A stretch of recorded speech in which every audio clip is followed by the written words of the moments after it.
আসলে কুরবানির বিষয়ে আপনার ওই মসজিদে যে কথাটা বললেন, আপনি আলোচনা করলেন না, খুব ভালো লাগলো আর কি। এবং এটা মানুষের জানা দরকার যে কুরবানি বিষয় আসসালামু আলাইকুম। এই জানা যে শফিক, শোনো, কই যাও তাড়াহুড়ো করে? ওই যে যেটা কইলেন ওই কামেই যাচ্ছি, জানাজি বলতেছেন বারবার, খালি জানাজি জানাজি কোন ভাই, আমার জানাজা ছাড়া কি কোনো কাম নাই? আহা, তা তুমি এই জানাজা খুব ব্যস্ততা যাচ্ছে মনে হয় তোমার জানাজা নিয়ে।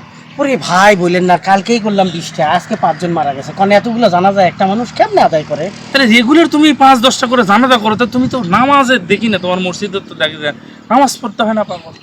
হুজুর কোন তো, এই এতগুলো জানাজা পড়ার পর টাইম থাকে, নামাজ পড়বো কখন? আরে পাগল, নামাজ হচ্ছে ফরজ, নামাজ তো পড়া লাগবে আগে, তারপরে না তুমি এই যে ফরজে কিফায়া মানে জানাজা নামাজ সমাজ থেকেও যদি কেউ একজন আদায় করে হয়ে যায়, কিন্তু নামাজ তো তোমার নিজে পড়তে হবে রে ভাই, বোঝো না কেন? বুঝছি আর ভাই। তোমাকে আমি এমনি জানাজি কই, আচ্ছা কও তো। আচ্ছা জানাজি কোন কিসে, আমার ভালো লাগে না ভাই এটা নাম। আরে বাবা শোনো, কেউ নামাজ পড়লে যদি নামাজি কই খুশি হয় না, হ্যাঁ তারপরে কেউ হজ করলে হাজি কইলে খুশি হয় না, হ্যাঁ। তো তুমি অতিরিক্ত জানাজা করো, এই জন্য তোমাকে জানাজি করো।